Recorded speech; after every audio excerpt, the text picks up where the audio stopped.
ಕೊರಟಗೆರೆ ತಾಲೂಕಿನ ಅಜ್ಜಿಹಳ್ಳಿ ಗ್ರಾಮದ ದೇವಸ್ಥಾನಗಳ ಪ್ರತಿಷ್ಠಾಪನೆ ಮತ್ತು ಧಾರ್ಮಿಕ ಕಾರ್ಯಕ್ರಮ ನಡೆದಿದೆ. ಕ್ಷೇತ್ರದಲ್ಲಿ ದೇವರಿಗೆ ವಿಶೇಷ ಪೂಜೆಗಳು ನಡೆದಿದ್ದು ಬಳಿಕ ಸಭಾ ಕಾರ್ಯಕ್ರಮ ನಡೆದಿದೆ.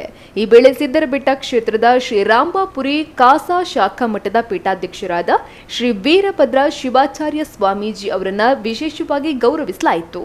ಕಾರ್ಯಕ್ರಮದಲ್ಲಿ ಶಾಸಕ ಡಾಕ್ಟರ್ ಜಿ ಪರಮೇಶ್ವರ್, ತಾಲೂಕು ಪಂಚಾಯತ್ನ ಅಧ್ಯಕ್ಷ ರಾಮಯ್ಯ, ಉಪಾಧ್ಯಕ್ಷ ವೆಂಕಟಪ್ಪ, ಸದಸ್ಯ ಸುಮಾರಾಜು, ಬ್ಲಾಕ್ ಕಾಂಗ್ರೆಸ್ ಅಧ್ಯಕ್ಷ ಅರಕೆರೆ ಶಂಕರ್ ಸೇರಿದಂತೆ ಇತರರು ಭಾಗಿಯಾಗಿದ್ದರು.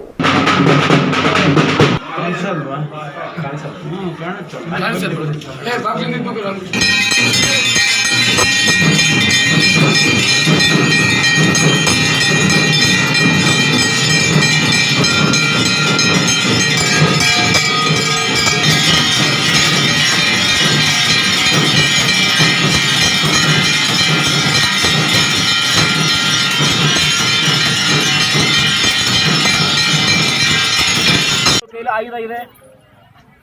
ಶಿವನ ನೋಡಿದ್ರೆ ಇವತ್ತು ತ್ರಿಶೂಲ ನೋಡ್ತೇವೆ, ವಿಷ್ಣು ಮತ್ತು ಕೃಷ್ಣ ಹತ್ರ ಚಕ್ರ ನೋಡ್ತೇವೆ, ರಾಮನ ಹತ್ರ ಹೋದ್ರೆ ಬಿಲ್ಲು ಬಾಣ ನೋಡ್ತೇವೆ, ಆಂಜನೇಯ ಸ್ವಾಮಿ ಹತ್ರ ಹೋದ್ರೆ ಗದೆ ನೋಡ್ತೇವೆ, ದೇವಿ ಹತ್ರ ಹೋದ್ರೆ ಖಡ್ಗ ನೋಡ್ತೇವೆ.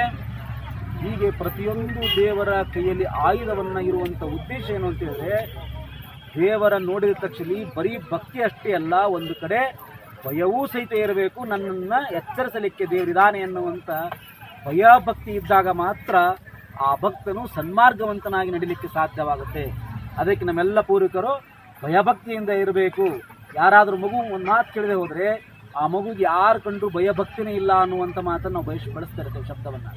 ಆ ಹಿನ್ನೆಲೆಯಲ್ಲಿ ನಾವೆಲ್ಲರೂ ಭಯಭಕ್ತಿವಂತರಾದಾಗ ಮಾತ್ರ ದೇವರಿಂದ ಆಶೀರ್ವಾದವನ್ನು ಪಡೀಲಿಕ್ಕೆ, ಸನ್ಮಾರ್ಗದಲ್ಲಿ ನಡೀಲಿಕ್ಕೆ ನಮಗೆ ಸಹಾಯವನ್ನು ಮಾಡುತ್ತೆ.